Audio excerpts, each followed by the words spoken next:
Here are the final two examples for writing equations of quadratic functions. For example C, we're given the x-intercepts of 3 and 7, and the point which passes through 6, -9. Since we're given x-intercepts, we know we're going to plug this into factored form. Starting off with the template, we would have y equals a times x minus p times x minus q. The first thing we do is we substitute in those x-intercepts, p and q, and you can write them in either order. I always just go first and second.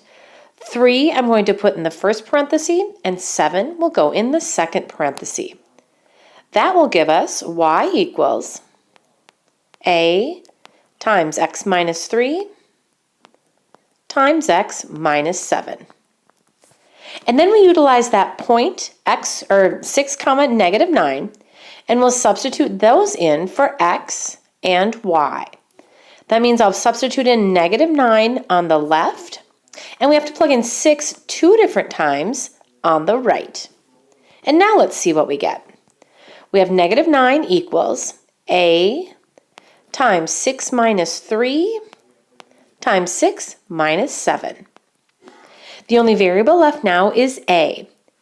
To simplify that right-hand side, 6 minus 3 is 3, and 6 minus 7 is -1.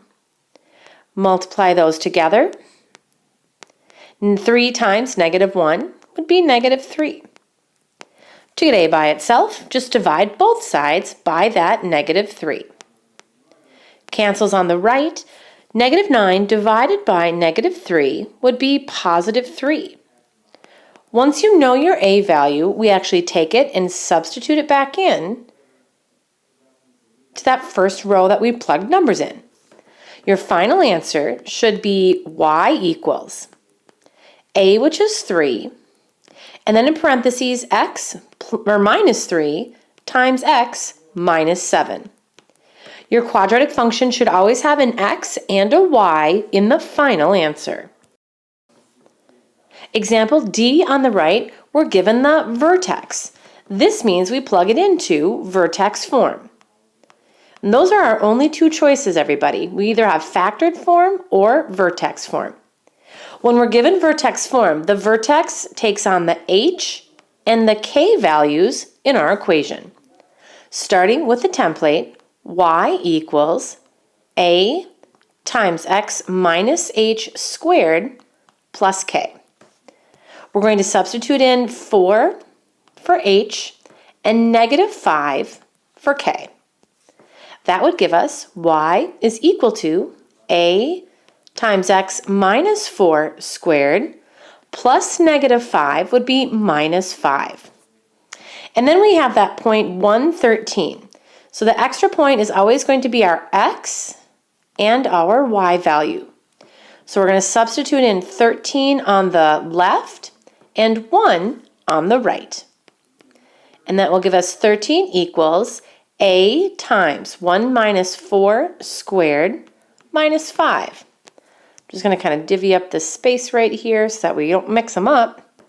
All right, to try to solve for a, get rid of anything that's being added or subtracted at the end. I'm going to move that 5 over right away and just get it out of our system.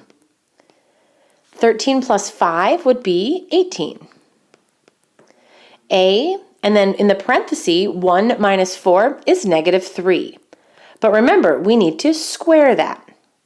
I'm going to move this over here so I have enough room to write everything. If we square -3 on the right-hand side, we get 9.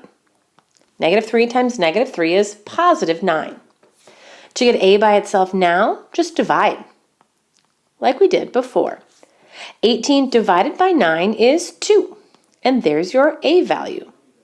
Once you know that a value, I'm going to take it and plug it into that first row where I plugged in numbers. For my final answer in vertex form, y equals a, which is 2, times x minus 4 squared minus 5. There's your equation in vertex form. I hope that these two examples help you complete the rest of your worksheet.